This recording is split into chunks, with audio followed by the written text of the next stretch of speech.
call the meeting to order and ask you to join me in saying the Pledge of Allegiance. I pledge allegiance to the flag of the United States of America and to the republic for which it stands, one nation, under God, indivisible, with liberty and justice for all.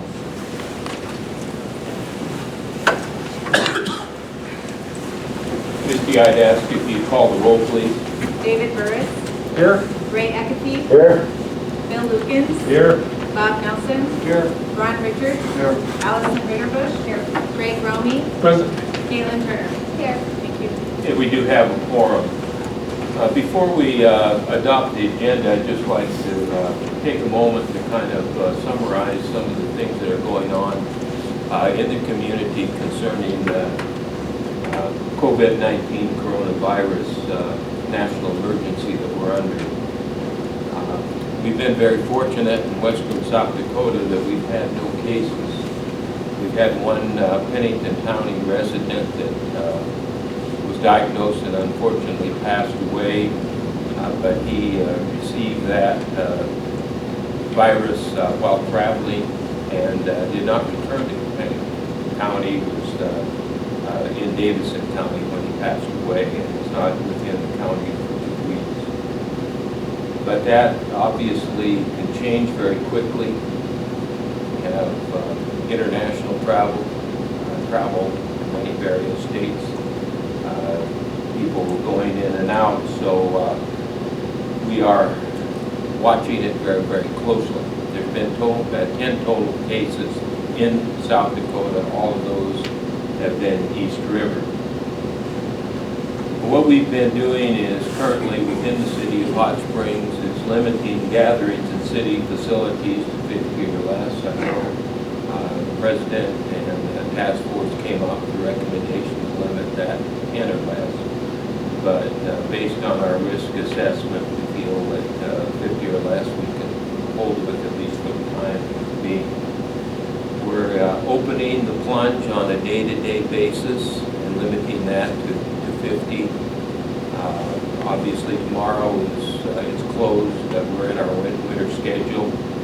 We're also opening the library on a day-to-day basis. So if you're going to those, I would encourage you to check social media, Facebook, to ensure those are open. Obviously, if something changes, those situations will change rapidly.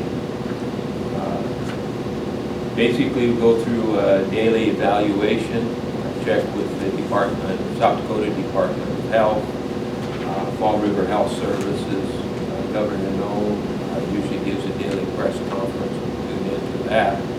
I also have a physician that I check with that's an internal medicine pulmonologist and critical care doc that is keeping up on the epidemic throughout the country. So we try to make an informed decision based on those inputs. Obviously, we want to encourage everybody to follow good basic hygiene procedures that have been gone over many times. If you do have a fever, feel sick, please stay home.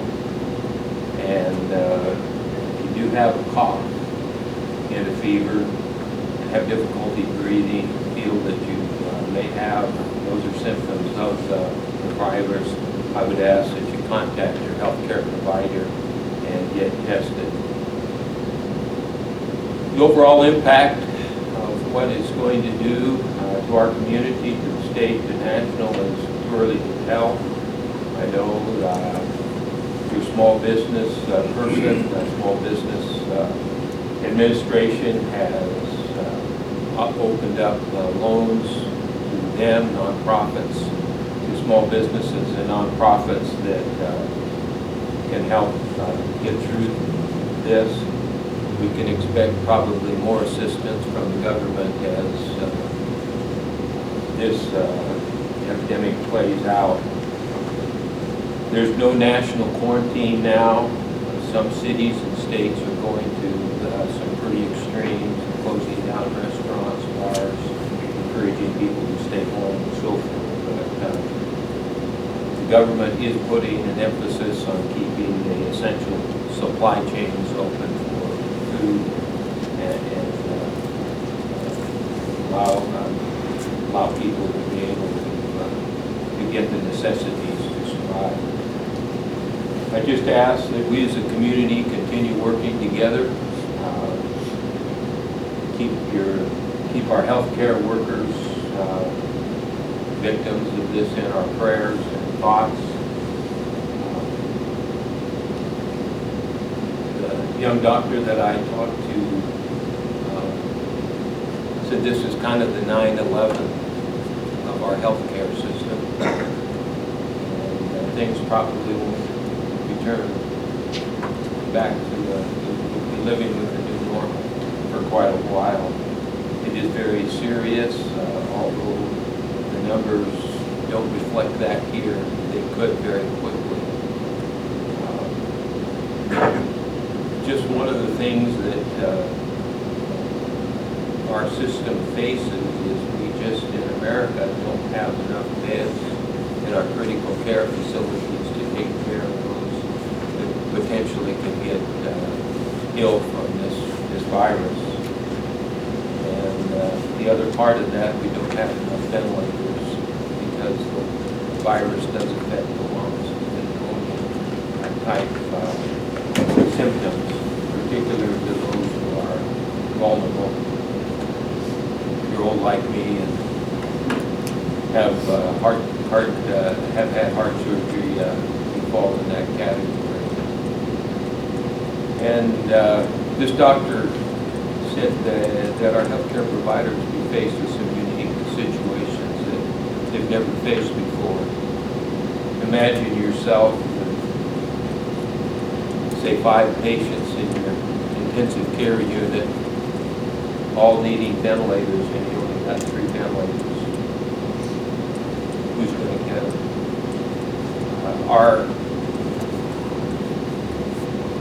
Our way of doing business in the United States is that everyone should. And, so that's kind of why we're trying to blunt that curve and stop this virus from spreading. Thank God we don't have it here, but we just need to be very watchful. So I just wanted to provide that update before we got started. At this time, I'd ask if we have a motion to adopt the agenda. Were you going to remove those 2 items we discussed? Oh, thank you, Misty. I am, and I know you told me before. We've got 2 items to remove. Item L on the agenda itself, and item A under personnel. We will ask to remove those. So adopting the agenda by removing item A under personnel and item L. I'll make a motion to approve the agenda by removing item B under personnel and item L under B. Second. Been moved and seconded to approve the amended agenda. Any discussion? Hearing none. All those in favor signify by saying aye. Aye. Opposed? The agenda is approved. You have in your packages the minutes from the March 2nd council meeting. I'd ask for a motion to approve those minutes. Make a motion to approve the minutes of March 2nd council meeting. Second. Been moved and seconded to approve the minutes from this March 2nd council meeting. Any comments, discussion?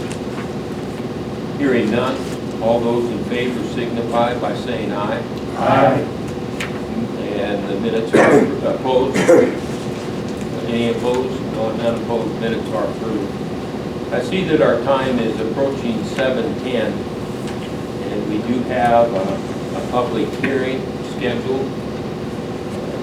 This is to look at the proposed amendment to our zoning code to have a planned unit development for the Mammoth site. You have a copy of that in your packages. We are hosting a public hearing at this time to see if there are any comments from the public prior to the council looking at this. I see Preston here. Could you give us the council, some Absolutely. So many of you know the Mammoth site was discovered in 1974 when a housing development, Phil Anderson, was coming up here in land. And since then, we're the largest concentration of mammoths anywhere in the world. We're the largest tourism draw here for the county, as well as the Southern Hills of Dakota. Right now, our 9.5 acres that makes up the campus is divided by 50 plus lots. What we're proposing is to combine that into one lot. So anytime we start any type of education or research facilities, we're not crossing lot lines where we have to go and get variances every time we cross those lot lines when we're trying to build a building. This will make everything a little bit more simple. The other thing too is that back in the 70s when the alleyway was vacated, something happened. There was a typo or something, and they vacated both ends of it and left the middle part. So the middle of the alley is still in the bone bed. And nobody knew about it until we actually went and get the survey done, and then Anderson engineers came back to us and said, hey, your alley's never been vacated in the middle of the bone bed, but both ends have been. So that is part 2. Part 3 is to create a fill station within our community. The fill station is going to be temporary dorm housing for college age and high school age students to come and to use the Mammoth site as a hub to research the Black Hills. Every year, the past year, we've done 10 interns. We're actually only doing 8 college interns this year. And then periodically, the other dormitory home will be used by college students. Like East Tennessee State University is bringing 6 college students down to study the Black Hills and do not only paleontology, but biology, geology, archaeology, whatever type of science that program will be doing at the time. This will give them a hub, and there isn't one within several hundred miles of here. Those are the big components of it. It's a lot of it is just to get done one lot, as well as allowing us to, further down the road, so we're not building across lot lines and things like that. Are there any other comments from the audience? Any questions? Yes. One of the first questions I have is, Okay, please. Yeah. Would you please state your name and My name is address Gary for the record? my name is Gary A. Smith. I live at 1641 Detroit Avenue. I'm a relatively new resident there. I moved there in July. Okay, my first question is, I'm going to take up a bunch of time. I got about 17 questions here. I'm just going to ask the first question. The first question is, last summer in July, the parking lot in front of the Mammoth site was completely full. Completely full. So the excess traffic was using Detroit Avenue as a parking lot and then walking all the way around. Numerous cars, SUVs. And I'm saying, is that being a residential area, I don't think that the Mammoth site can use the street as a parking lot. Okay, I'm not familiar with, I guess, one part of me says I'm glad we've got that many people visiting Hot Springs, but can you address the parking? Yeah, the parking, what happened was Google kept repinning where our parking lot location was.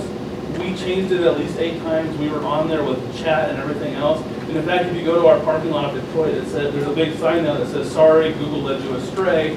You are here, you need to be here. 3 years ago, we added the overflow parking lot to prevent this. And so what was happening was Google was bringing people down to Detroit to our employee parking lot. And when that lot was getting full, that's when every time that we saw it, my staff would send them back up front, but some of them were already in the building by the time my staff saw it. And as of now, Google on the Android map app, so when you type in Mammoth site and hit go, it will take you to our actual parking lot now. It's been repinned yet again, and from what Google is saying is that for some reason the system would move it, but they have since fixed that bug. So as of right now, hopefully going through this summer, the parking lot Google Maps that everybody uses on their phones will take them to the front parking lot. Okay. Is there any My other comments? next question is, I've got one more question. Okay, go ahead. My next question is, according to the letter, there's supposed to be facilities for 20 students. It makes me wonder, is there going to be 20 cars for 20 students? And if so, where are they going to park at? And with 20 students, then there's going to be some administrators who are going to have their parking too. So I'm wondering if there's going to be enough space for all the parking for all the new facilities that are being proposed. George, if I may. Yes. History has shown us that every time that we do our intern program, less than half of them bring their vehicles. And so if we go down to the 8 interns that we're doing this year, we're looking at 4 vehicles.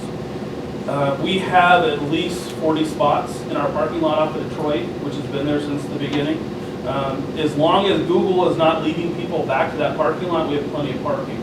The field station aspect, which is the other 12 beds, is a university system, and what happens is that the students will actually fly into Rapid City, get a rental van, so we have one vehicle that all those kids pile into. So we're going to have probably the same, if not less, cars than we've had every summer since 1994 when we started the internship program. Okay. Are there any other questions or comments? Does that answer your questions? Not all of them. Well, yeah, but I mean, the 2 that you asked, does that give you a reasonable answer to those? If it's followed, yes. Okay. Are there any questions or comments from the council? I got one question. Dean's parking, I used to live on 18th, so I know exactly what he's talking about. When you start adding these facilities, are you immediately putting parking area with those facilities? Yes, inside the PUD package, you'll actually see another parking lot being added. I saw that. However, right now, we're just moving them from housing that's already there to just different housing. So we're not getting a net gain of any people. We're just taking out the older houses. One of the houses doesn't even have a foundation in it. The other one, the plumbing is, you guys have been up there a million times on the city getting out root balls from the pipe that's broken. And so we're just trying to get them into something that's a little bit more livable and a little bit more comfortable for them to do their research and science from. Thank you. George, you have it. Okay. I have another question. I understand that there are chemicals being used to process the animals in the lab. I asked the gentleman the other day when he stopped by the house to introduce himself how he disposed of the chemicals in the animals, whatever they be, snakes or reptiles, whatever, how he disposed of the chemicals in the reptiles that he was experimenting with, cleaning or whatever. He said, well, we just dump them down the drain. I said, whoa, wait a minute. You're dumping chemicals and animal products, animal bio waste down the drain? Yeah, we dump them down the drain. You ask him, so he said the same thing. The chemicals that are being used are hazardous, flammable. I'm wondering, What chemicals are being used?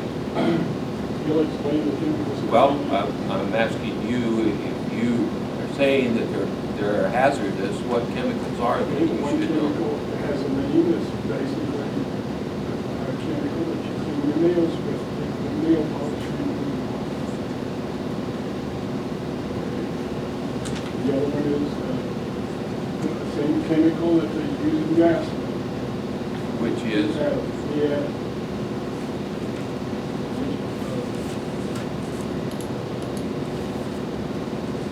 Ethanol. It's highly flammable. and There is another one called sodium carbonate. well, let's get an explanation, if we can, from the Mammoth site. Yeah, this is Dr. Jim Mead, he's the Director of Research at the Mammoth site. He'll go ahead and explain the process for cleaning and everything Okay. inside. I think we might be hearing two different things happening at the same time. First of all, when we process, say, a roadkill snake, what we need is a comparative collection. So I can go along the highway, any place in this state or next to me, and pick up a roadkill. That animal I will put into a jar and fill it with water. And that's the chemical we'll use that he's referring to. It's purely water. That is no different than any soup or any other biodegradable material that we would use. It's certainly less harmful than some of the things that we put down a sewer. Okay, so that's one aspect that's kind of being mixed with the other one in the conversation. The other aspect of the chemicals that we use on the bones, it's the same ones we've been using since I was here in 1974. What it is we use an acetone or ethanol base. It's a paraloid. It goes onto the bone, it evaporates, it's in the bone, it doesn't get below, it doesn't get into the water system, it doesn't get into the ground per se. So this is staying on the bone. That's what allows us to have the bone in as good shape as it is. So that material is not really being dumped to me, not be the correct word for those chemicals as being stated. Yes, we do use an acetone base at times. At other times we use ethanol base. Basically, not any different than any alcohol that you would buy at a drugstore for rubbing or cleaning up anything. So we're not using anything that is overly hazardous. And the amounts that we use are far less than what you would find at any gas station or any other cleaning place. So I'm not quite sure what the issue is. Now, there's certainly a concern if we were putting a lot, but we're not. Okay, so that's all I can tell you is that the magnitude of what's being stated is in error, and we're meeting OSHA levels. So I'm not sure if there's any concern. But I'll take any other questions that might be out there. Well, what about the smell? I can't help you on that. I mean, when I'm out there, I smell, depending which way the wind's blowing, I can smell the feedlot coming over. I'm talking about the feed. I can't help you. You mean you can't help in the sense that you don't feel like there's an odor or that? There'll be times that we there is, will but have there's an not? odor. Okay. There will be times when we'll have an odor. If that is the issue, if the odor is from pouring off a critter from a jar, then I understand that, and we're going to mitigate that. If the smell, I don't think he would be smelling the ethanol or the paraloid V that we would use. That's odorless. You can't smell it, it's odorless. Okay, there you go. And it's done fully in our building, so. Yeah. So you're saying the only smell would be coming from the jar that Yeah, you're doing that? that would be my guess. Okay. Question, are you, do you get inspected? Does the facility get inspected by the state, any of the colleges, or the facilities? We haven't been inspected. There'd probably be no need to be inspected.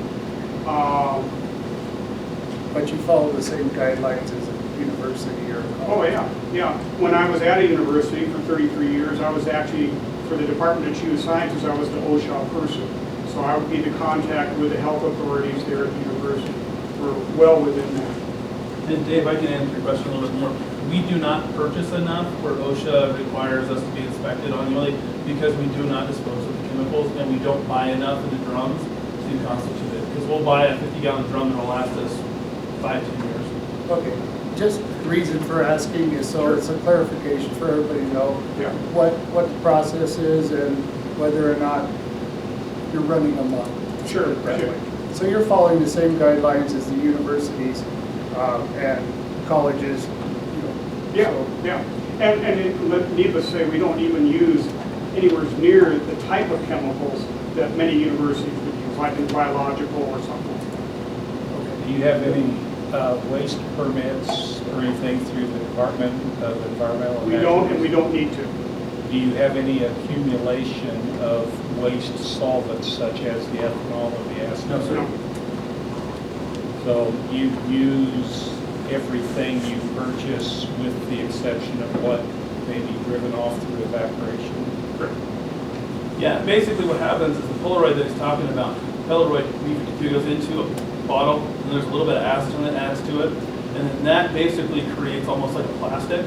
So it's taking a piece of paper, running through a laminator, same concept, we're just putting that directly on the bone to help solidify, because our bones are not fossilized. So when you go to most dinosaur museums, they're fossilized.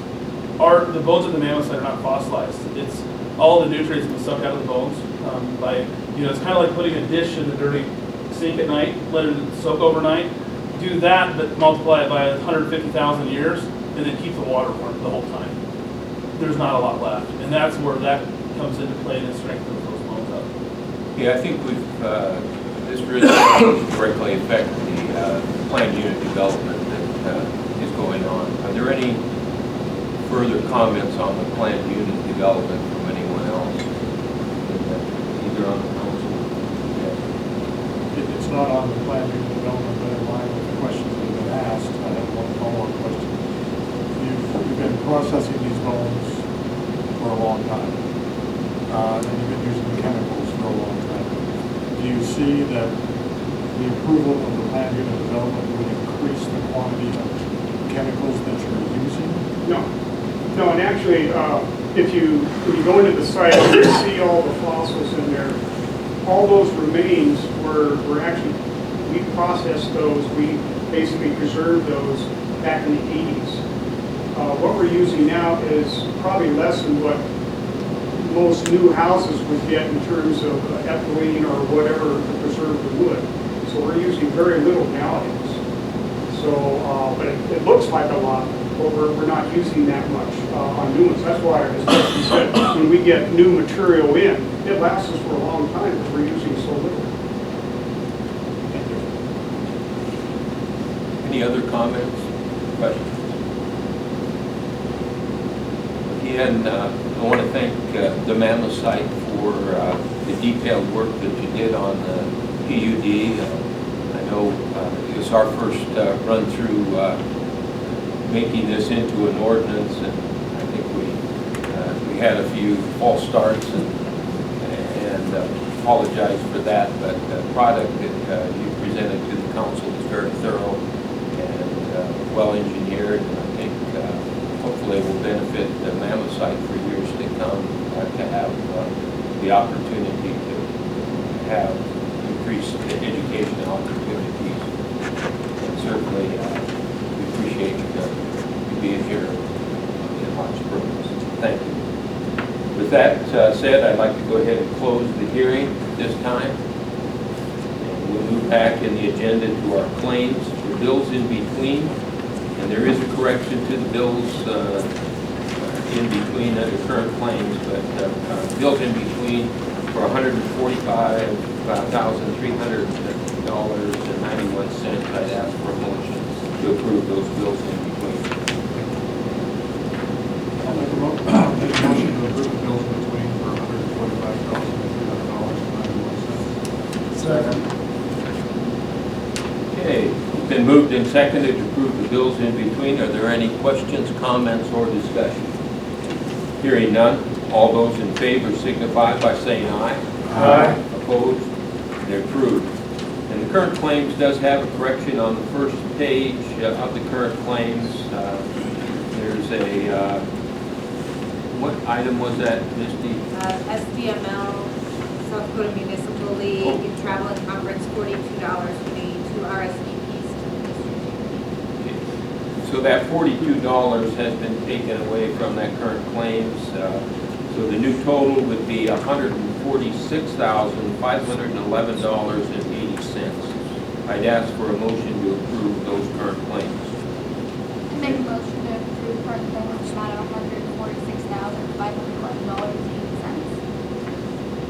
$146,511.80. Been moved and seconded to approve those current claims. Are there any questions, comments, or discussion? Hearing none, all those in favor signify by saying aye. Aye. Opposed? Motion carries. Next item on our agenda is communications from the public. Are there any communications from the public? I got it. Okay. Mr. Wally, Yes. We have a meeting with the board. could you go ahead and state your name and so forth? so- Wally Destro, I'm on the 640 South 6th Street over here with the Hills Inn. We have a bid board meeting over here, and on the bid board meeting, we have a few, whatever the budget was last year, we got to keep it the same one, same what this year is. Except we added $5,000 for the city for the fireworks. And also, I have one bid over here, we asked, a long time ago, I was for put them more lights for our sign when they're coming to the town, like from the Everett Junction or from the north. So on the last meeting, they told us to go ask you because we have some reserve money, but they gotta be approved by you, so Misty can write the check. And we allowed $5,000. I called Jim Pro and I got for two signs, $4,211 or $2,211. So I'd be asking you if you can make a motion, so Misty can write a check for them, so keep the things rolling, so for beginning of the May, they install the sign. Okay. Yeah, so the total, hold on a second.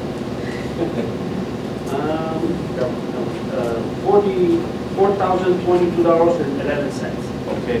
If you could get that information to Misty. Yeah, she's she'll got get it that already, I as a give her more, motion. but you guys gotta approve that Yes. for that one. You got it. I got it. Thank you. Good, thank you. And thank you for the fireworks. Sure. I think that will be a big addition. We'll have then double amount of fireworks this year, for 4th of July. So thank you. Thank you for this board. Are there any other communications for the public from the public? Yes, go ahead. Scott Hayes from Fresno Avenue. Earlier today, I sent my two ward reps an email, letting them know about some concerns they have about them in Fresno, kind of quite on hold down there. And I appreciate Caitlin and quick response. And Bob, I think I might have seen you sneaking down there taking a look. But I was just kind of wondering what your initial thoughts were, what would be the process from here on? Okay, what we'll do with any kind of complaint like that is Caitlin and Bob have the information. That'll be brought to Public Works where we can usually solve something that's simple like that. If there's something that we can do, we'll do that at Public Works. We won't be able to handle that here at the council meeting tonight. But appreciate you bringing that up, and you have the information. Yes. To answer your question directly, yeah, I drove down there this afternoon to take a look at what your concerns were. And intended on responding to tonight, I think council meeting was preparing for tonight today. But I just wanted to sense what was going on. It's obvious that we need something down there. You had talked about pavement and everything now. I don't suspect that's going to happen. No, that ain't. But I've tried for years. yeah, I think what the city's been using recently, or the city's been using recently is, Ground up, what's it called? ground up asphalt. Yeah, that's what we're using it for. Really? Buildings. Tailings. Tailings is what we've been using. That would be, But as the mayor said, it'll be something that will kick around and Public Works. It's obvious that something needs to be done. Yeah, I still will respond to you. each summer it gets a little worse. The city will help. Thanks for bringing that up, and that will be totally hopefully resolved in Public Works. Excuse me, Mayor, can I clarify your last name? AJ White. Okay, thanks. Are there any other communications from the public? Yes. Just a short little history of the. Could you go ahead and state your name and so forth for the record?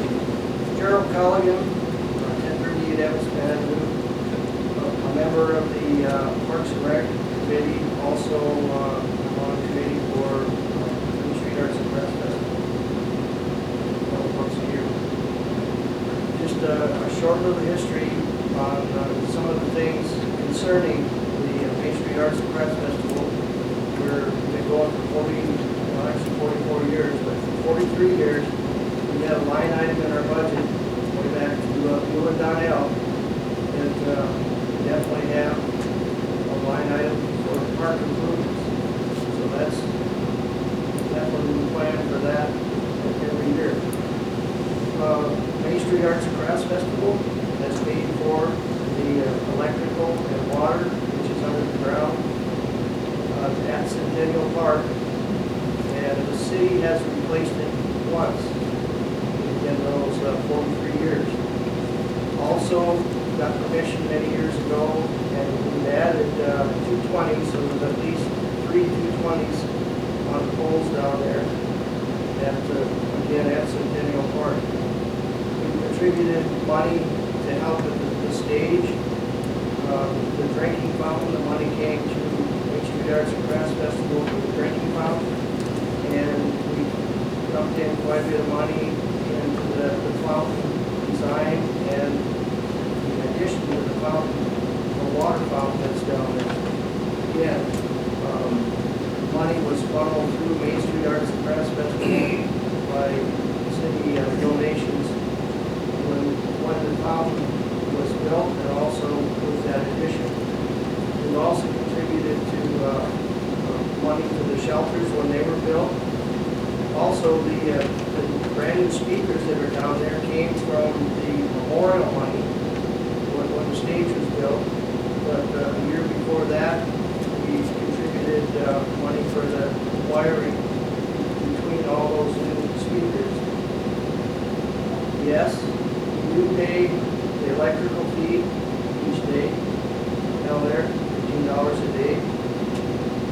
Budget-wise, from Main Street Arts and Crafts Festival, we can pay insurance for the activity. Another major item, we do contract garbage. So when we leave the park, all the garbage is in the contractor's garbage can. So all that garbage is taken out. We pay for security. In other words, we go through the reserves, so we hire them to spend the night at the festival for our security for our vendors. Our committee is all volunteer. We also hire local laborers to clean the bathrooms, empty the garbage throughout the festival, and do other odd jobs, because for that weekend, definitely our vendors and the public that goes through the festival, they want clean restrooms and a clean park. We also clean and stock the restrooms out of our budget. Hopefully, what we leave behind are footprints, and yes, we admit the grass is pretty well beat down when we leave. But hopefully, it's definitely an activity, once a year, or hopefully the better for the community. Last year when this came up, Councilman Marty Meyer, asked me to give a call to Custer and Hill City and ask them about some of their fees for park usage. And both of those communities said, we don't charge, because we're glad to have an activity at the parks. So that's two other small communities. That's some of the restrictions that they do. I guess we would have to admit, for serving the park for a private family reunion or private things, we kind of recommend that. But I think we've contributed for many years to Centennial Park. Can I ask you a question? Why do you think the family ought to pay if you guys don't? Okay, yeah, definitely, we bring I tax know, money. but family, if they bring a whole lot of people down, they're gonna do the same thing. They're gonna go swimming at the plunge, go to Mountainside, eat in the restaurants, buy gas. And we're gonna charge them so much to use our park. That's, yeah, that would definitely be a reservation fee on specific holidays. Okay, thank you. Are there any other communications from the public? Hearing none, we'll move on to personnel. I'd accept the motion to approve personnel actions B through I. I'll make a motion to approve personal actions B through I. Second. It's been moved and seconded to approve those personnel actions. Are there any questions, comments, or discussion? Hearing none, all those in favor signify by saying aye. Aye. Opposed? Motion carries. Move on to committee reports and admin and finance. Bob and Tatum. Admin and Finance met on March 9th at 11 o'clock at City Hall. Mayor Cotty, Bateman, Bill, Christie, John, myself, Kathy Grant were present. Some old business items, the surplus property buildable lots we've been following. The city is looking at some additional property around Colebrook area that may be available for workforce housing. We're trying to identify a city property that might be put to better use. The surplus property, the police departments, Chief Post will recommend the best auction method to surplus the weapon for the police department. In your packet tonight, you'll see a request for proposal that John prepared for leasing of approximately 205 acres of national land at the airport. We also talked about the fueling system that the city purchased here a while back. The Admin Finance Committee is recommending the city replace the aging fuel system at the airport for a cost of approximately $14,820.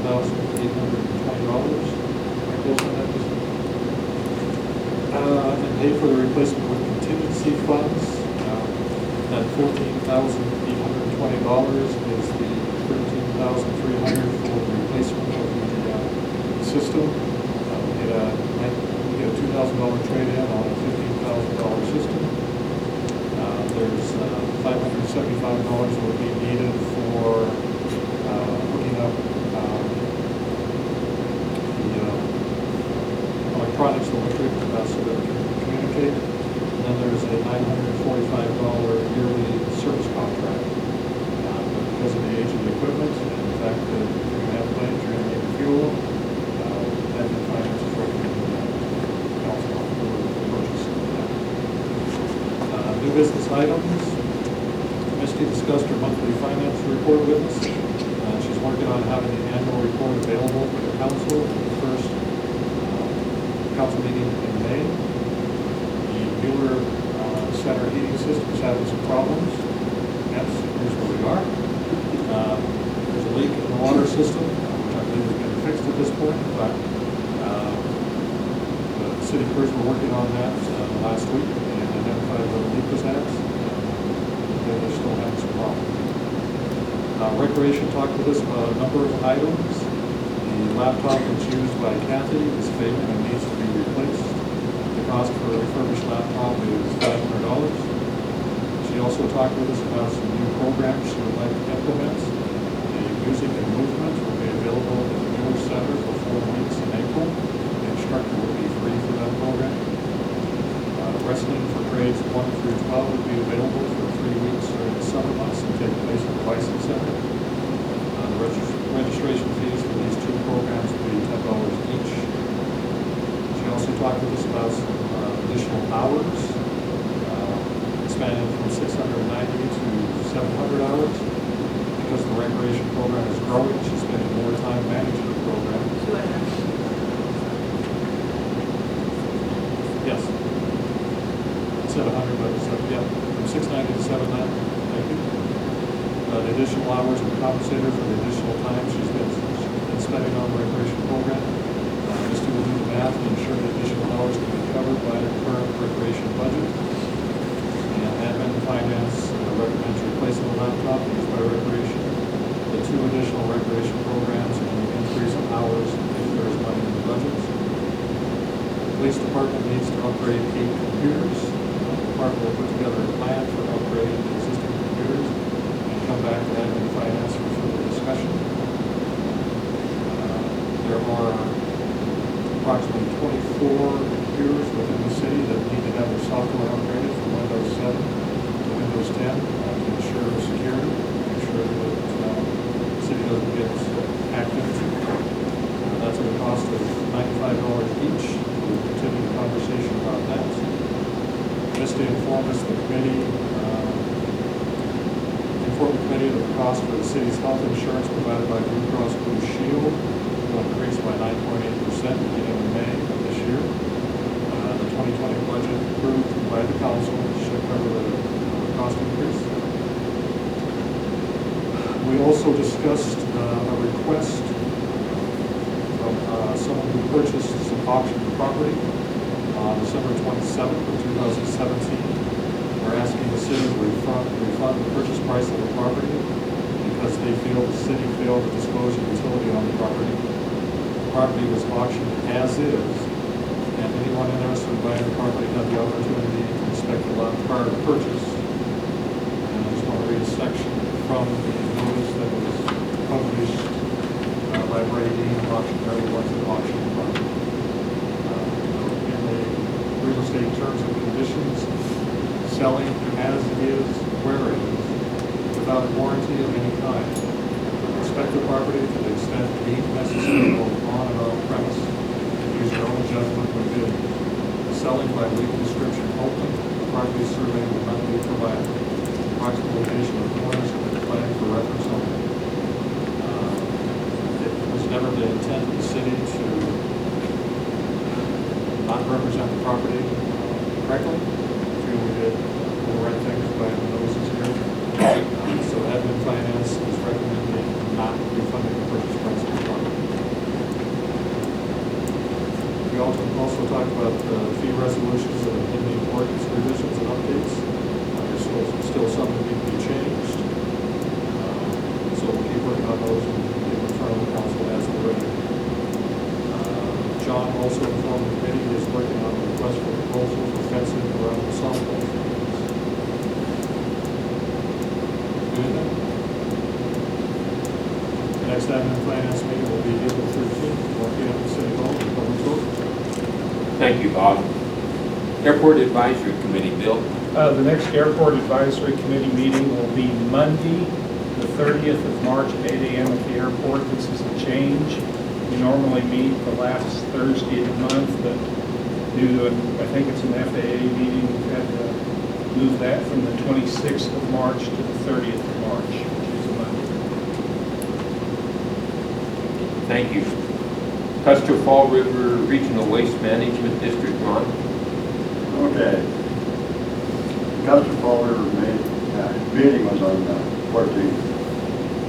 Here's another 610. John attended that one.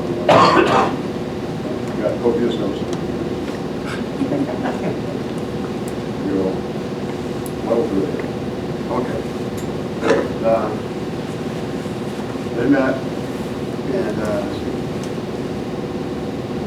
they had a board member replacement, and a man named Dean Weekly took over for Harley Livingston. They had the election of new officers. The chairman was Gary Dibble of Edgemont. Terry Kaiser is no change as the vice chair. E. Anderson, secretary treasurer, no change. Treasurer's report, operating funds were $832,471.86. Their closure and post-closure set aside with DNR is $470,796.93. They noted they've had significantly lower tonnage in 2020 versus 2019. Of the MSW was 884.6 tons versus 952.36 tons for 2019, which means your revenues are going down. Probably why we're not getting that done. The rubble was 2020 was 65.9 tons versus 106 tons in 19.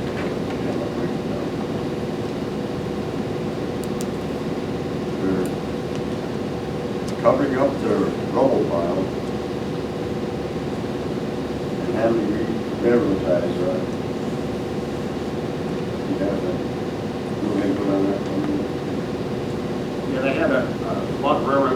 left over from some previous project with the railroad. So when they've taken those ties to reuse them and paid to store them on premises, and that person disappeared, left the state.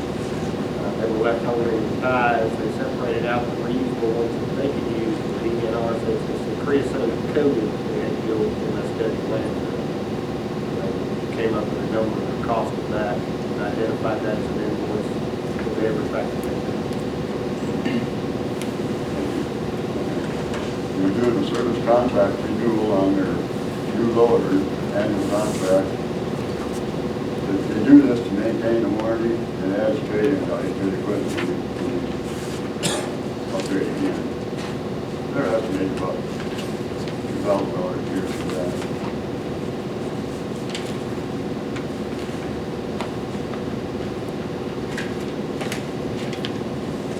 FMZ reports that's the engineers and consultant when they have the closures on the landfill covered up what they have to do to keep it legal. And they owe $28,000 for 2019 on this set aside. When it helps that big number of entries back on the other page. It's estimated to be $40,000 for the year to date 2020. And, we're taking care of that.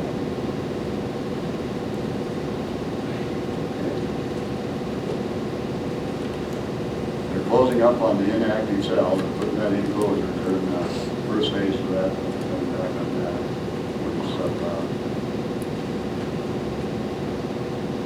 Monitoring well report says there was no indication of leachate leaving the ground. So it's just down everybody in the table water. That's not happening. So they're staying clean there. After have to move one well, that's right here, just be too close to the cell boundary, and the DNR converts to have to replace that.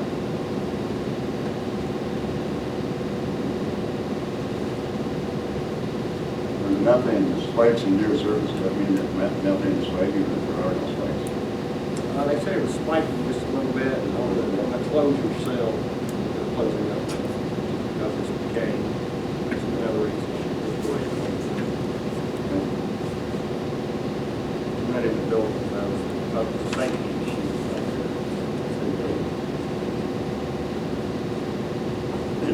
They killed the perfect attendance in the field bonus. Kind of a no-brainer. Okay. Next meeting will be 14th of May, 2020, here at the University Center. Patty, good? Thank you. Thanks, Ron. Downtown Historic Preservation Commission. Craig? First off, I want to apologize for not being there. My grandson had a program. Okay. So John did notes for me and he's got them there. I will tell you the next meeting's April 1st at 5 o'clock at the library. Thank you. Oh, John's got the minutes for you. Okay. I attended the Historic Commission meeting. Just a quick summary, Kelly Rowe with Fall River County Treasurer's Office spoke about tax certificates and how that worked on West Oak Building, due to an irregularity in procedures. When the West Oak actually went to Lincoln, it was 2014, but no certificate was recorded as delinquent until 2018, which now puts the tax deed and potential for foreclosure to December of 2021 instead of 2017. Liz Emily from the State Historic Preservation Office was also there and spoke to the commission about the role of the SHPO and the West Oak Building. She also talked briefly about the fire in the downtown area, and the grant opportunities and loan opportunities that could be available. Basically, put your money up front, you apply for a grant, may or may not get $25,000 grant. And both speakers entertained questions from the commission members and the public who attended the meeting. It was a pretty good turnout. Mayor Connie and I both got put on the spot since we were sitting next to each other, protected by Scott. we had to go over what led up to the West Oak Building, how we got to where we're at, what happened with the community action building. We reported we had got a demolition estimate from RCS Construction to demolish the West Shore building for $85,049. If we want to include stabilizing the south wall facade, you gotta add $40,525 to that. Liz Emily from the State Historic Preservation Office said, according to South Dakota codified law, if it comes to the point the city has to tear it down, if we don't own the property, we can't save any of it. And with that, we adjourn. The next meeting, we'll have a date, but it's the first Wednesday in April at 5 p.m. Thank you for doing that for me, John. Yes, sir. Thanks.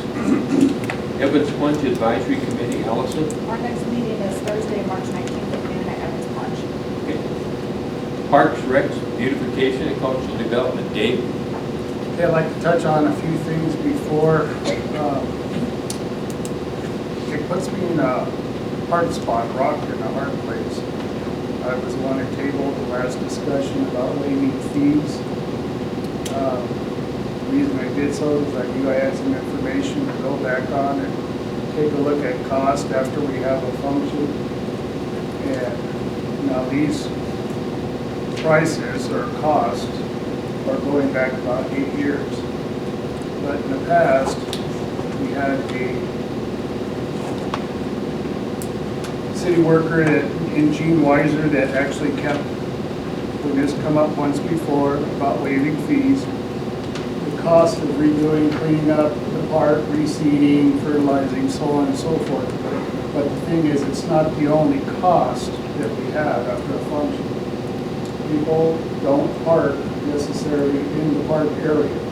They're spread out throughout town. So you have the rest of town, people, using the trash, parking, leaving debris, so on and so forth. Keeping those records, kind of giving me something to work with in the past. To be totally honest, I thought they were trash, but my wife was the one who found them. And really what it comes down to is the cost after any function, good-sized function at the park, runs about anywhere from $900 to $1,300 extra labor cost. And like I said, it puts me in between a rock and a hard place because I want to support more things going on at our parks community. But at the same time, the parks and recreation does not have a big amount of money to play with. And as most everybody knows, our line costs were kept just the same as last year. So the Parks and Rec, we won't be able to support dropping any fees for usage of the parks. I would love to say we could afford it and do it, but we can't. With that being said, our next meeting will be April the 4th, Monday, at 1 p.m. here at the Mueller Center. And anybody that's interested in talking to us about the dog park or anything going on in the park in between those times of now and then, please get a hold of us. Okay, thanks, Dave. Planning and Zoning Commission, Allison? Our next meeting is this Wednesday, March 18th, 6 p.m. City Hall. Thank you. Public Safety, Bill? Next public safety meeting is this Wednesday, the 18th, 1 p.m. at City Hall. Public Works, Bob and Ray? Public Works met on March 10th, 1 o'clock at City Hall. Craig was with us. John, Tracy Bastian, Billy Morrow, representative from Keep Hot Springs Beautiful. There were a number of members from the public and myself were at the meeting. The owner of Keller Apartments talked to the committee about adding gravel to the alley and repair some potholes in front of the apartments. The owner had previously talked with John about the city repairing the alley. And a week before the Public Works meeting, the city crews added ground of asphalt to the alley and did some grading to smooth out the alley. The owner of the apartments was asked to look at the downspouts for the apartments to ensure they aren't contributing to the condition of the alley. And Billy had mentioned that as we get more into spring, alley maintenance is something that they typically do the first of the year. So there's alleys all over town and we're paying attention. This one just needed a little sort of investment. We We also had a number of residents that talked to the committee about an RV that's parked on private property, and it appears someone is living in the RV. The city ordinance allows parking an RV on private property if the RV is owned by the property owner. Living in an RV is not allowed. Scott put a courtesy notice on the RV about the ordinance, but the notice was removed without any action taken or contact with Scott. The next step for Scott is to determine ownership of the RV and have the police department accompany him during the next conversation with the property owner. We had a resident request that a dead-end sign or no outlet sign was be placed at the beginning of Clark Avenue. There has been an increasing number of vehicles that are driving to the end of the alley simply to turn around. Billy said he believes the street department has a sign pole and will get it installed. Some old business items are brush piles. We talked about that a lot until the council makes a decision on what we're going to be quickly doing in the future. We're continuing to talk about the air burner curtain that I've mentioned before. It looks like probably the most promising method. The committee did have a number of questions that I forwarded on to manufacturer the current one that we're looking at. They want to know if there's an air burner curtain operating within a reasonable distance to hot springs, so employees can travel to see one in operation. And if not, will there be a possibility of a demonstration on site? Does the purchase price of the air burner include delivery? What type of equipment would be necessary to unload the curtain? We also talked about a location for the burner, and Billy mentioned possibly placing it in the area of the old derby track. So we'll continue discussing that. We talked about the West Oak building. John talked about it at the last council meeting. He mentioned something at last council meeting. He hadn't mentioned it tonight. That's the quote from RCS Construction has been received. Talk about the costs. So he also is asking for additional quotes from 2 other folks. So he wants to have 3 quotes for those kinds of things. And the information is included in the public packet that John has in his office for you to provide one that wants to look at it. We discussed the surplus metal that's been in front of us a couple times. Committee is recommending the council accept a high bid of $3,000 from Northwest Pipe Fittings for disposal of waste metal. Line up our town. Tracy had met to discuss what the requirements are for the swags they would like to have in 3 locations throughout town.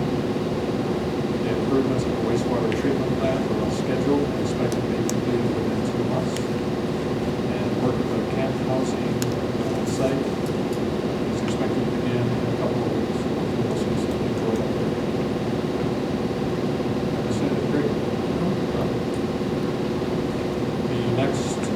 Council meeting will be March 31st, 1 o'clock at City Hall. On the floor. Thanks, Bob. Southern Hills Economic Development, Caitlin. We've not yet scheduled our next meeting. Okay. The Southern Hills Golf Course Advisory Committee, there was no meeting. We did have the course open a couple of days for cards, but there's some white stuff on the course right now that prevents ball from rolling very far. Volunteer Fire Department, Ron? Hot Springs Volunteer Fire Department met on the 10th of March, 7 p.m. at the fire department. Main topic of discussion was the fire on River Street, was the fire.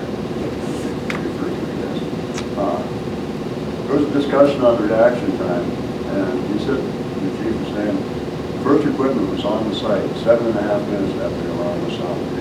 On the site, so it was quite timely response. There's also a discussion about the inaccessibility or inability to access the rear of the building because of that embankment factor that's right up against the building. It wasn't approved to get in there to be able to access the back of that building and fight on that fire. So it made it quite difficult. They brought out kudos for the Rapid City Fire Department who sent down their equipment and 58 personnel to help with that fire. So they were very grateful for that.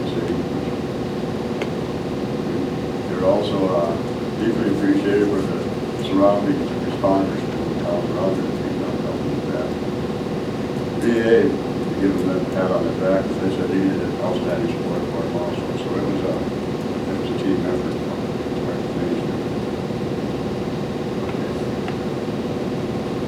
As discussed on their next meeting, which is also their annual meeting, so we did talk about that. Also discussed and accepted was a $4,000 grant from a major insurance company for the purchase of silo rescue equipment. If you think about it, you don't take the silos out here, they are here. There's been real problems on the east side of the state with people falling into silos. So now they'll have some equipment here. Zion Henderson was eligible for full membership and voted in as a full-fledged firefighter, so it's one of the full-time volunteer firefighters. Next meeting will be 14th of April at Ross Springs Volunteer Fire Department. Thank you, Ron. Next item on our agenda is the ordinances, and we do have two second readings tonight. The first being the general regulation on animals regarding the boarding fees and dealing with fireworks. We discussed that first reading last meeting. I believe there's a copy of this in your packages. I would accept a motion to approve the second reading of ordinance 1208. Make a motion to approve the second reading of ordinance 1208, an ordinance revising Title 9, General Regulations, Chapter 90, Animals, 90.08, A2 and 3 regarding animal boarding fees, and Chapter 93, Fire Prevention and Protection, 93.06, Fireworks, to set allowable dates for private use of fireworks, and 93.08, storing gun or plastic gun. Okay, it's been moved and seconded to approve the second reading of this ordinance. Are there any questions, comments, or discussion? Hearing none, I'd ask Misty if you would call the roll, please. David Burris, Yes. Ray Eckerby, Yes. Bill Lukens, Yes? Bob Nelson, Yes. Ron Richards, Yes. Allison Ritterbusch. Yes. Craig Romy, Yes. Caitlin Turner. Yes. Thank you. Okay, that ordinance is approved. We also have a second reading for ordinance 1209, and that's dealing with our pawnbrokers and second-hand dealers and removing them from the requirements of that ordinance. I'd ask for a motion to approve the second reading of ordinance 1209. I'll make a motion to approve this second reading of ordinance 12-09, an ordinance revising Title 11 Business Regulations, Chapter 111 Alcoholic Beverages, 111.02H, Chapter 112 Pawnbrokers, 112.01, 112.02, 112.03, 112.06, 112.07, 112.08, 112.11, 112.13, 112.15, 112.16, and 112.17 to remove all references to second-hand dealers, Chapter 114 Public Amusements, 114.02, remove skating rink licenses. Second. Okay, it's been moved and seconded to approve the second reading of ordinance 1209. Are there any questions, comments, or discussion? Hearing none, I'd ask Misty if you'd call the roll, please. David Burris, Yes. Ray Eckerby, Yes. Bill Lukens, Yes? Bob Nelson, Yes. Ron Richards. Yes. Allison Ritterbusch. Yes. Craig Romy, Yes. Caitlin Turner. Yes. Thank you. The next item is our first reading of ordinance 1210. And this is the ordinance that talks about the planned unit development of the Mammoth site. And, you do have a copy of that in your packages. We've had the hearing on that this evening. I would ask for a motion to approve the first reading of ordinance 1210. I make a motion to approve the first reading of ordinance 1210, an ordinance revising Title 15 Land Uses, Chapter 155 Zoning Code to revise 155.03 map and 155.032 F1 Title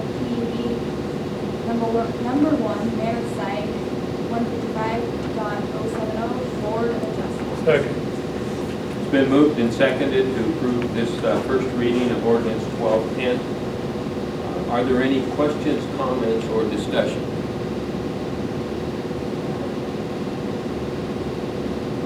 Hearing none, I'd ask Misty if you would call the roll.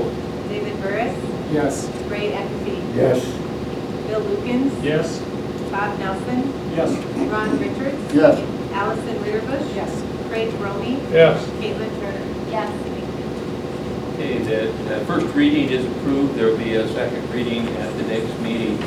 I want to thank the Mammoth site for the excellent presentation that you gave. Thank you for your comments at the public hearing. And Allison, thanks to the Planning and Zoning Commission. I know wrestled with how to get that through. But I think this will be a great addition to our community. So thank you. Moving on to new business. We do have a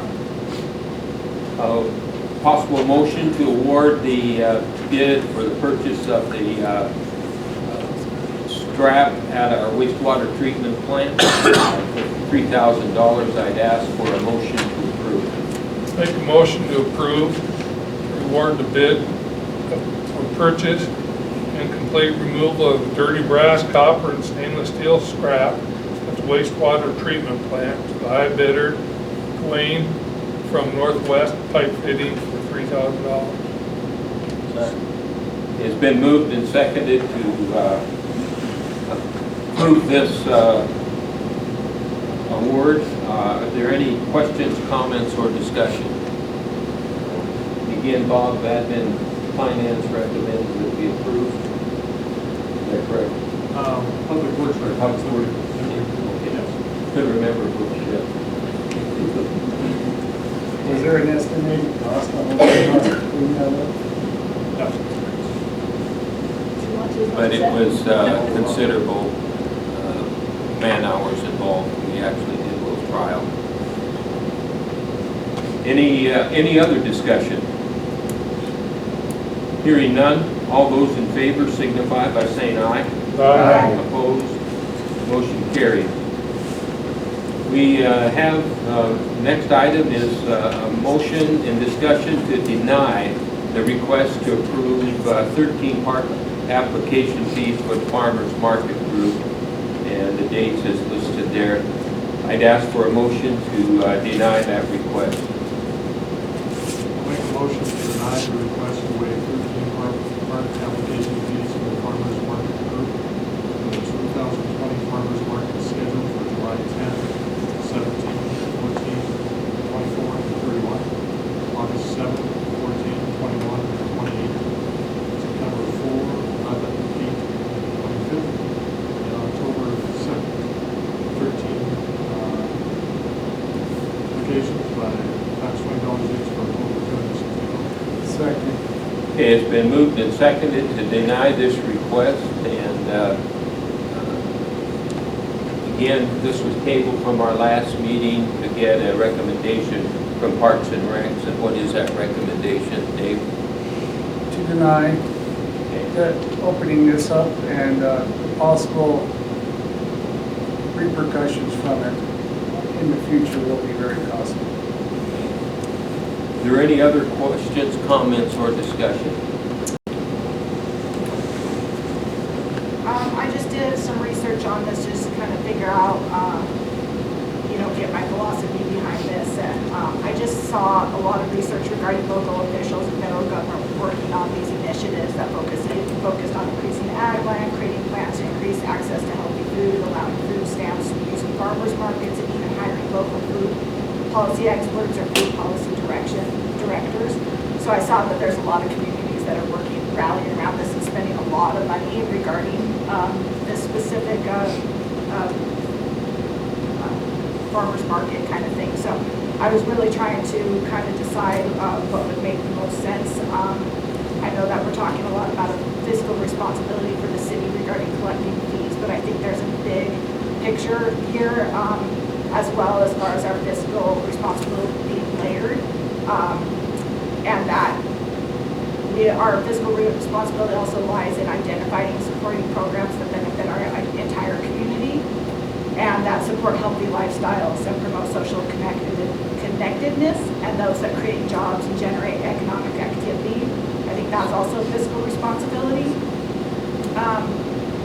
All these create a thriving community and one that people want to be a part of, and I want to be able to work with our community on all initiatives that they're taking up, and that does generate economic activity and create a thriving community ecosystem. So I hear what we're saying, but I also want us to be very careful about that we are moving away from working with our community and working with those people that are coming up with these initiatives and coming up with these clever ideas and volunteering these massive amounts of time that go into putting these things together. And I think we are risking a lot by pulling that away and not having these. I mean, they might still have those events, but I still will want to really feel that they come to us and that we're working with them on all of this. So that's just some of the research that I did. If I may, Yes, go ahead. I think I made it clear last time, I want to clarify that I'm not acting crazy. Because last time I voted not to table it because I was going to vote no for it. And I went out these past couple of weeks and I talked to a lot of people. And our job on council is to not vote how we feel, but vote how our citizens feel. And the accountant in me wants to say no to it, but it brings so much growth to the community and they're all in support of it, that I'm going to vote differently this time. I'm not crazy, I just feel like I can't vote tonight, so I want to explain that. Any other comments or questions? I have some comments. First, today, you were correct to ask to have it tabled because it was on the admin finance agenda for discussion. Imagine it was there because of the finances. And I just didn't catch and ask the question had it been through Mark's first. I should have done that. You should have an opportunity to not have the request tabled if it had gone through you first. So, I should have caught that, and I'll try to do better on that. The other thing, a couple of things I want to say to Jerry and to all the folks on Arts and Crafts. I hope that you folks don't feel like the time that you're putting in isn't appreciated. It certainly is. And a vote no doesn't mean it's not appreciated. You do a lot. And I have also talked with the streets department, and they said you guys are doing a great job cleaning up. As you said, you hire contractors to come in and do it. They're not at all concerned with the condition of the park after you leave. First question I've had for them is it's obvious that after all the foot traffic, the grass takes a big beat. And the street department said that the parks have said they've changed the height that they make the grass. So that even though it looks matted down, it's not dead, it's not damaged. After a week of pouring water back to it, it pops right back down. So there isn't a lot of cost associated with cities supporting the event at that time. But as I said at the last meeting, my concern is, and Craig beats me up on this all the time, is if we're not going to adhere to our ordinances, why do we have them? So this isn't an ordinance as far as, this is not my understanding, as far as the park reservation fees. But if we're going to have them and we keep waiving them, at some point, we might as well not even have them because everybody's going to come to us with good, sound reasons for waiving the fee. I found lots of policies that would address that. You know me, in my research, there's policies that would address that. I don't want to get in a situation where we kind of stand in judgment of each individual case. We're either going to adhere to them or we're going to waive them all. But that's what I'm concerned with. If we just keep hacking away at it, then eventually we won't need the policy because we're always waiving it. The ordinance was put in there when no one was. Okay, I respect all that, but I've been down the road of why something happened. And I can't control it. I can only control going forward and how I vote now. And I'm going to vote no simply because until it's changed, I don't think we're setting our office staff up for the right thing. And I don't think we're setting our council up for the right situations. Every time somebody wants to waive a fee, they have to come in front important that we support our community and those kinds of things, that we need to look at what's putting us in a position to make these kinds of votes. That's why I'm. Any other comments? Yes. You know, this makes me seem like a small thing, but I appreciate what we've gone through. We've gone through this for 2 years in a row. The Main Street folks have really done a good job about presenting their case, as did the farmers market folks.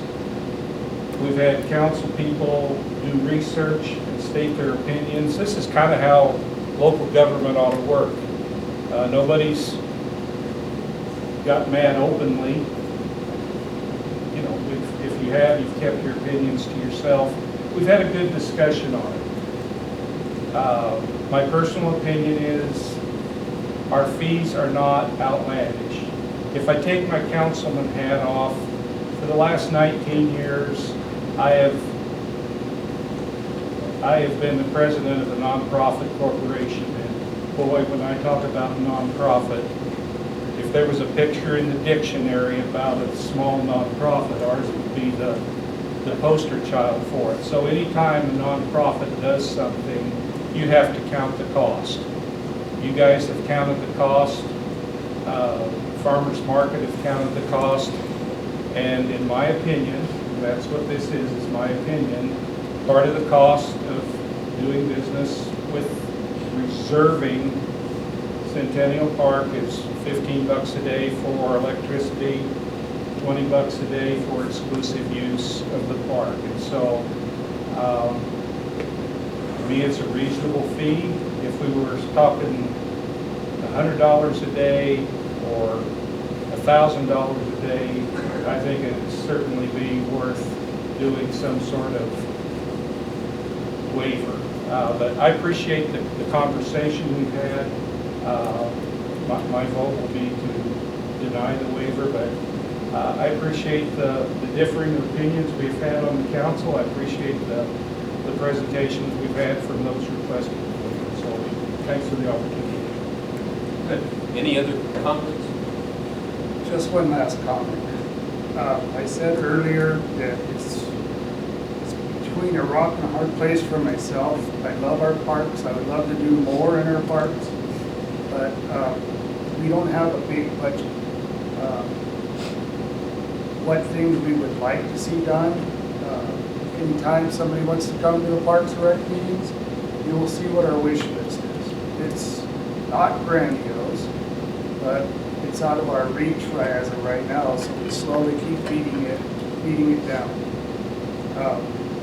I do support, me and my wife go to the farmers market every time there is one. We love to support the farmers market. We enjoy what we get from them as a cook.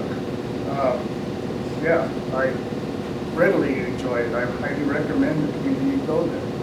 But the thing being, if I have to look at things very honestly, I can't make the recommendation that we start waiving fees, just as Bill just said. Once those things start getting taken advantage of, where do we stop? And we beat the amount that we put towards the parks even farther down. So yes, there's things that I would like to say yes to, but honestly, as a council person for the community, for certain times, I can't. And this would be one time that I cannot support refusing, to let the fees go. So it does bother me, but at the same time, very honestly, I know I'm making the right choice. So, thank you. Any other comments? I would just say that the city will continue to support all of these activities in the way that we have, regardless of this fee being paid or not. We have beautiful parks, a large number of parks for a community our size. We keep them really beautiful. We're trying every year to do park improvements to continue to grow the parks that we do have, and we will continue as communities to support the functions. Thank you. Misty, I'd ask that you call the roll, please. Mayor? Yes. I would like to comment, I think the way this is written, it should be clarified with a yes and a no. I plan to do that, Garland. Okay. Thank you. I asked Misty to call the roll, and again, the motion is to, a yes vote will deny the waiver request. A yes vote will deny the waiver request. A no vote will allow the waiver request. Misty, if you call the roll, please. Dave Burris, Yes. Ray Eckerby, Yes. Bill Lukens, Yes. Bob Nelson, Yes. Ron Richards, No. Allison Ritterbusch, Craig Romey, Yes. Caitlin Turner. No. You have 5 to 3. Motion does approve. The next item, and we've discussed this somewhat also, is a motion to deny the request to waive the 3 park application fees for the Main Street Arts and Crafts. Ask for a motion to deny that request. Make a motion to deny the request to waive the 3 park application fees for the 2020 Main Street Arts and Craft Fair, scheduled June 26, 27, 28. 3 fees at $20 for a total of $60. Second. Okay, it's been moved and seconded that we deny the request to waive the park application fees for the 2020 Main Street Arts and Crafts. We've had some discussion on this already. Are there any further discussion on this particular request? Hearing none. Again, the same clarification. A yes vote is a vote to deny the request. A no vote is to grant that waiver. I'd ask Misty if you call the roll, please. David Burris, Yes. Ray Eckerby, Yes. Bill Lukens, Yes. Bob Nelson, Yes. Ron Richards, No. Allison Ritterbusch, Craig Romey, Yes. Caitlin Turner. No. Thank you. And the results were the same, 5 to 3. The motion to deny was approved. And again, reiterate what's been said here. We certainly appreciate the Arts and Crafts Festival and the Farmers Market. I think the feelings of the council have been expressed on both ways. So, moving on in our agenda, we have a possible motion discussion to approve and publish the request for proposals for the livestock raising and storing and feeding at the airport to pasture areas. I'd accept a motion to approve and publish those. I make a motion to approve and publish the request for proposal for livestock raising, storing, and/or feeding at the Hot Springs Airport on 2 pasture areas identified as Area A, north pasture containing approximately 75 plus or minus acres, and Area B, south pasture containing approximately 130 acres. Been moved and seconded to approve that request for proposal. You should have a copy of that in your packages. Is there any discussion, questions, comments? And what's the recommendation of the Airport Advisory Committee, Bill? Airport Advisory Committee recommends this type of request for proposal. Okay. And that and finance, I believe you looked at it also. Admin Finance also recommends Okay. approval. Are there any further comments or questions?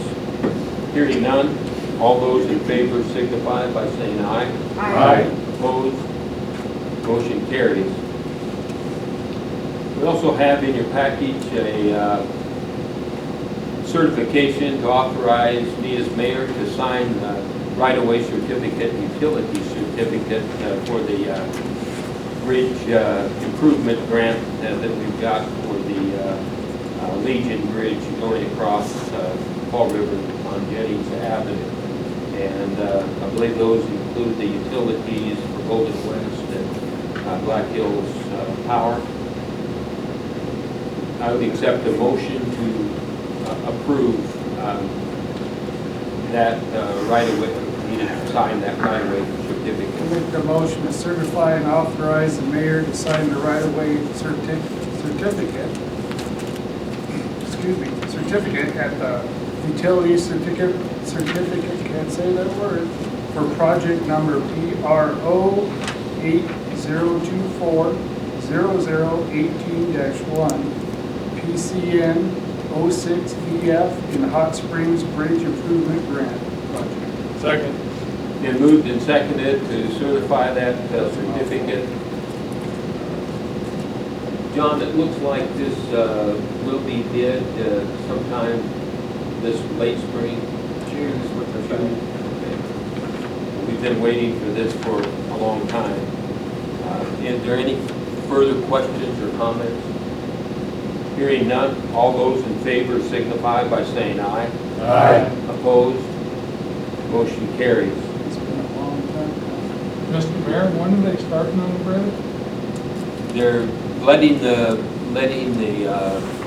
bids out in June, and I don't know how soon after that they start. Did they give you a schedule, John? When they letter for bid, they'll have 30 days to receive bids, and they'll have 30 days to review bids.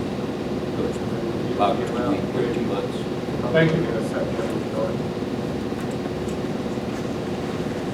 Right time for summer. There you go. We also have item F, motion discussion to approve a tax abatement requested by the city of Hot Springs for $214. This is in the Cold Spring addition, part of a city lot that was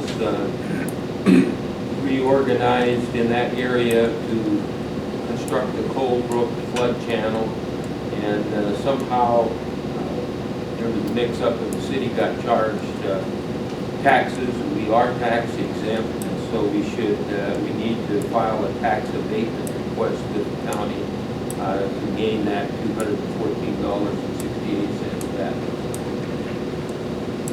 I'd ask for a motion to approve that tax abatement. Mayor, I will abstain from this. Okay?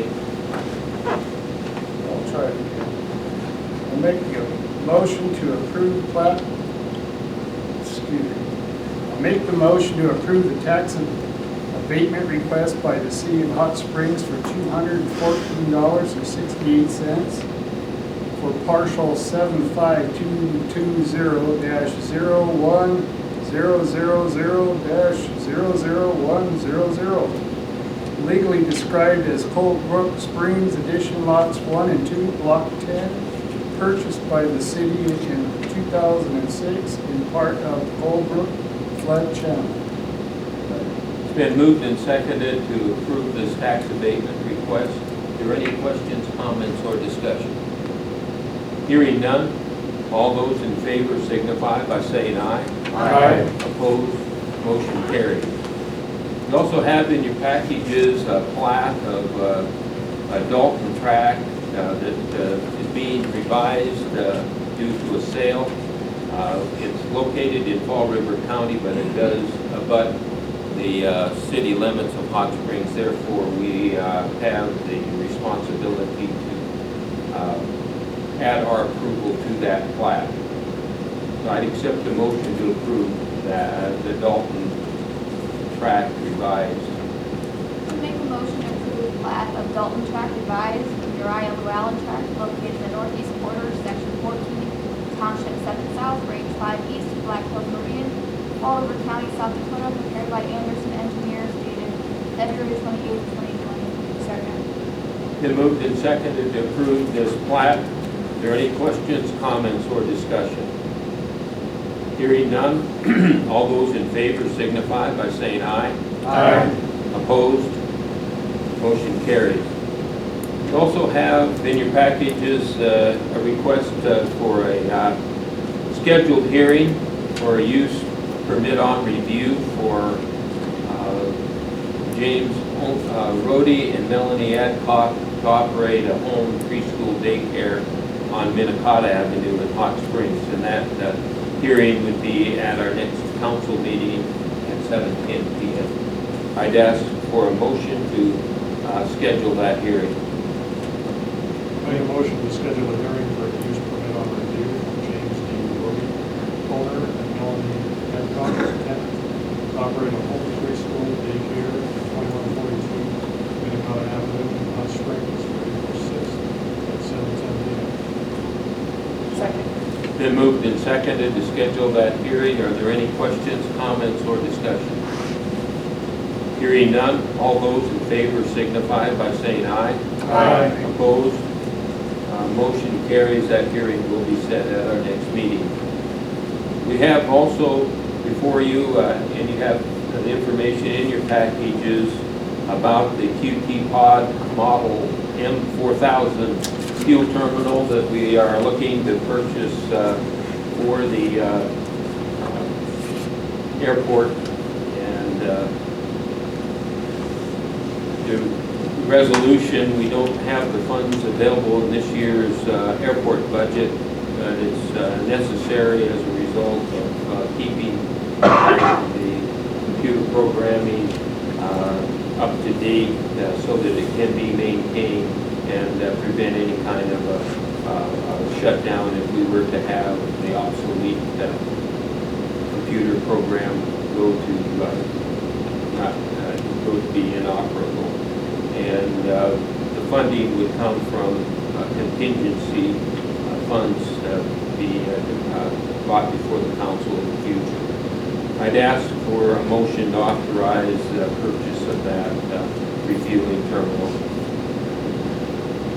Make a motion to authorize the airport manager to purchase the QT Pod Model M4000 self-serve fueling terminal. Funds to purchase and install the terminal will come from contingency and are estimated at $14,815, broken out as follows: $13,295 cost of terminal after trade-in including shipping, $575 estimated installation, $945 first-year service plan. Resolution to approximate appropriate contingency will occur in the future. I'll second that. It's been moved and seconded that we do purchase that fueling terminal. Are there any questions, comments, or discussion? I have a quick question.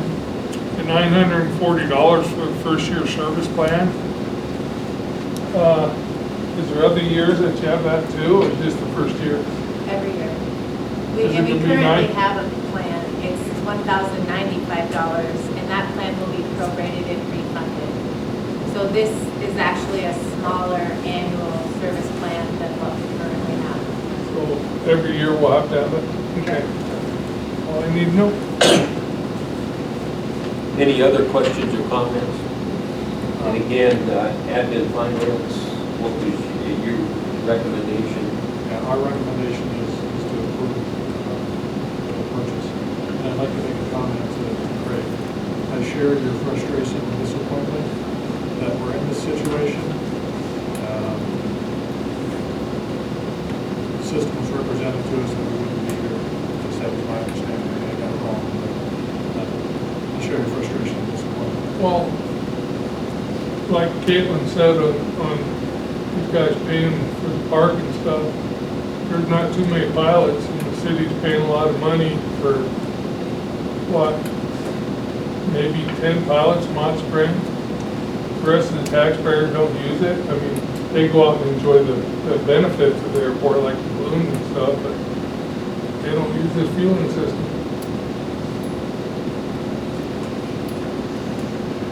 What were the income that we gotten so far from sales? Do you have that, Bill? I know you usually give that report. I think it is an opportunity for our airport to help pay for itself. And obviously, if we don't have a fueling system, airplanes can't land there and use it, and we can't make money to pay for it. So, make a profit and keep our airport budget solid. It's my opinion that never approved ownership of the airport in the city to begin with. But I'd like to say right now, it's state that now that we own it, let's make it right. And fix this fuel system. And the airport advisory board, what was their recommendation? Is to purchase it. Are there any other comments or discussion? Yeah. to the finances of it. It was obvious until this happened that we were gonna pay for the system in a little under the time that we estimated. It was making money for us, and so that was a good decision, to generate some revenue. This is gonna bump us back. So I hope we get back on track for actually being able to make some money out of this system. You can shoot me out later down the road if that isn't how it ends up. I think we made the right decision then. Unfortunately, we didn't help the road. Somebody's got to supply fuel for plane. Might as well be us. I agree. Okay, let's, any other questions or comments? Hearing none, let's, all those in favor signify by saying aye. Aye. Opposed? Motion carries. We also have another motion to make Utica Park as a city dog park. And I'd ask for a motion to designate that park as a city dog park. I'll make a motion to designate Utica Park as a city dog park with the understanding the development and expense to develop the park will come fully from the Board of Volunteers. Been moved and seconded to make Utica Park a dog park, and there is a very important caveat, the expense for development from a Board of Volunteers. Can you shed some light on that from the perspective of the Parks and Recs, Dave? This has actually been a long time coming with a whole lot of help from others. We have quite a few supporters in town, and we also have a small few that are willing to put up their own personal funds to develop this park. As we see it as it stands right now, and in all planning, everybody knows everything's great on paper, and then when it comes down to it, we run into some problems, which I'm not going to guarantee we won't. But I have a pretty good group that I've been working with for quite a while, and it's come up in the past. And I think we finally have come down to getting it done. And really what we have right now is just getting our foot in the door, and we have, can't think of the word, but we have a few folks that are willing to put up quite the expense to get this going. And as of right now, I think we can cover all the costs to get her started, and with some promotion and usage, and I do believe we can promote it and get it built up to a lot more than what we're looking at right this point. I got another question. There gonna be little bags for them to pick stuff up? Yep. Okay. Yep. We have, just so everybody knows, the property owners around it, businesses that we talk to are all very interested in seeing it go through. You have fast food places right by, you have gas stations right by, you have a motel that already is promoting in their own advertisement for pet-friendly rooms to have this right across their parking lot, and for it to be so close to our fast food places, the grocery store, and the gas stations. All the business owners have been very, very supportive. So I think it's a win-win for the community. I just know the city at one time had problems keeping them full downtown. Well, that comes from, for the lack of a better way of saying, a bunch of little hoodlums and grabbing a handful out. We end up finding them in our trash cans that might be 10 feet away. So there that is. But no, as it reads, we are doing this at no cost to the city. The only cost to the city is going to be their regular maintenance, which once the park is fenced and put into use, the maintenance actually will be decreasing. I don't see it being that much less in money, but you have to understand, once the dogs start running around inside there, there ain't gonna be a whole lot of mowing the grass. So, with that being said, the removal of a few trees and limbs, I don't see any cost to the city other than its normal maintenance, and that in itself will be going down. So, hopefully we've got enough support here. Okay, any other discussion? Is the city gonna assume or be responsible for the liability for something, dog chewing somebody up as a visitor? I don't know if that's how that works in city parks. Well, just like the regular parks, your dogs, as long as they're on a leash, they're, you know, that comes down to the owner. And if it's a dog fight, that comes to the owner. Okay, so we're not accepting any liability increase upon the parks that we already have. Okay, and to be very honest with you, we are making the dog park so there's going to be two sections. Now, I don't want anybody to take this as an offense, but smaller dogs tend to be a little more aggressive than larger dogs. You say the small man sits or chip on the shoulder type thing. But anyway, there'll be two sections. It'll be up to the owner to decide whether or not their dog should be on either side. And once they are inside, there'll be places for the owners to sit while the dogs are running around, but there'll also be places on the outside for people to sit. And we run a double gate system so the dogs can't, once they enter with the owner, there's a second gate they have to go through, so they can't back out and another dog can't get out before somebody's open. But once they're inside it, it's pretty much a containment unit. Now your dog will have to be licensed. In order to get the license, you'll have to have your dogs vaccinated for everything and so forth. So all normal directions that we use at any other place here in town will be used there also. So no, we're not accepting any more liability than the parts that we have now. We all have to have city dog tanks too? We will have to have city dog tanks. Okay, any other discussion? The city will help with water line coming in. Well, they're gonna help us by figuring out whether or not the lines that's in there, what repairs are gonna be made, because we won't have the authority to be digging up the park right there. That will have the water department taking on. I've discussed that with them. Come springtime, they'll do a test on the lines and we'll figure out what we have to repair and how we have to do it. So you're gonna have a dust, like park, not trying to make a cemetery of this, A cemetery? Well, I've been over there where there's a couple of dead birds and a dead squirrel, but so far there hasn't been a dog. Okay, any other discussion? Probably man little dogs. Huh? Man little dogs? I think let's vote.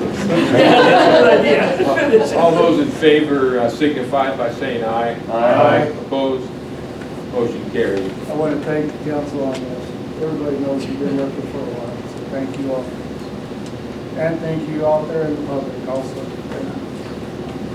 And item K, we have motion and discussion to approve and authorize library director to sign a independent contract for cleaning services with Black Hill Special Services. We've done this in the past, and the cost is $730 per month. I'd ask for a motion to approve. Make a motion to approve and authorize the library director to sign an independent contract for cleaning services between the City of Hot Springs and Black Hill Special Services Cooperative for the 2020 cleaning services at the Hot Springs Public Library at a cost of $730 per month. Second. Been moved and seconded to approve this contract. Are there any questions, comments, or discussion? Hearing none, all those in favor signify by saying aye. Aye. Opposed? Motion carries. Misty, would you give us finance officer report, please? We don't have any numbers to share at this meeting. Office staff has been busy understanding and helping to communicate the direction of our public health experts and elected governance. The mayor talked a little bit about that this morning, or at the beginning of this meeting, this morning and at the beginning of this meeting. These are definitely uncharted waters for most of us. We're committed to focusing on what we can do and finding a balance. And our continued focus will be on what's best for our employees and our community. Our processes and conditions, as the mayor mentioned, are being evaluated daily. And so more to come on that, but I appreciate the leadership that we've had as we navigate through these uncharted waters. And it'll be interesting, but I believe that we have a strong community, that we all care about each other, and we're going to do what we have to do to get through it, just like we do with everything else. So we've been working business as usual. We've had several events canceled, trying to reevaluate what is important to maintain and what we can let go of. One of the canceled events is our 2020 SDML district meetings. Hopefully Yvonne will send out an update. I always appreciate her updates, and the legislative session has closed, so it's time to give a good summary and start talking about the impacts that the new laws will have on our community. Our finance office has been working on the annual reports, as Bob mentioned in the admin finance update. Almost all the internal worksheets, roll forwards, accruals, and adjustments have been done. I did last Tuesday send the required spreadsheets to the auditors to calculate the city's proportionate share of the SDRS asset or liability. Once this calculation is completed and returned, I'll post it, and then I can move forward with finalizing the annual report that will be shared with council and published in the newspaper. I've been working on my notes to accompany the annual report to try to put some stories behind those dollars and help understand what the city was able to accomplish in 2019. I've also been working on an updated internal control memo for the auditors. We had several of our processes changed in 2019. We're still working on various ordinance updates, waiting for guidance from committees, and looking to revise the citywide fee resolution. Some of the readings of the ordinance changes you approved will require some updates to that resolution, so those will be coming in the future. That's all I've got for now, so we'll pass it on to John. Go ahead, John. City Administrator report. All right, good evening. We did a lot of work on the Mueller Center geothermal system. It's a 2-week effort, cooperative effort with our streets and maintenance and utilities department, Mueller staff. All of us were working to overcome a tremendous unknown. We lost quite a bit of water off our city system. Trying to figure out where that water went. There was something that was under the building, which was devastating structurally. We had to chase down every piece of pipe on the system to identify where the leak had occurred. And it turned out it was, with perseverance, we found out that it was out in the river portion of the grid systems in the river, which is 32 years old and we finally found. We tightened everything up. We're carrying full water pressure now. The reason the heaters aren't working, it appears the heaters aren't working in the theater areas. They haven't let the air out of the lines yet, and that's the bottom end of the line over there. So we're hoping tomorrow that we can get levers put on those, keep the air out of the system, and get the heat cranked up in there. I can say from experience that the heat does work on this side. Chamber dinner Saturday night. It's probably cool at 5 o'clock, and by 7 o'clock it will take your jackets off and air off. So it is working now. We're carrying full pressure. We plan for the worst case scenario and pray for the best outcome, and I believe we've got the best outcome we possibly hope. And it took a lot of effort, combined effort. Evans Plunge made it through their closure projects. They got a lot done. They've been over there today to see the updates. So they've done a beautiful job. Got rid of all that seafoam green paint that's everywhere. Got all the welding repairs done and the steps cleaned up. It just looks fresh and clean now. New toilets and the men's locker room this year. We do have an ADA compliant ramp now in front of the building to go on with our ADA compliant front door opening. That helps. The key area is really cleaned up and the features were painted. A lot of concrete repairs happened. All the filters, all that stuff was redone. And they got the big lake fence that I joked about. They had to fix the gate, the drainage, so that should last another 10 or 15 years. They got back to stainless this time. Cold those things. My last item is getting ready to kick off a Spring Clean City of Hot Springs effort. Scott said he's going to lead that. And it's to clean up all these nuisance violations that we're seeing around the city.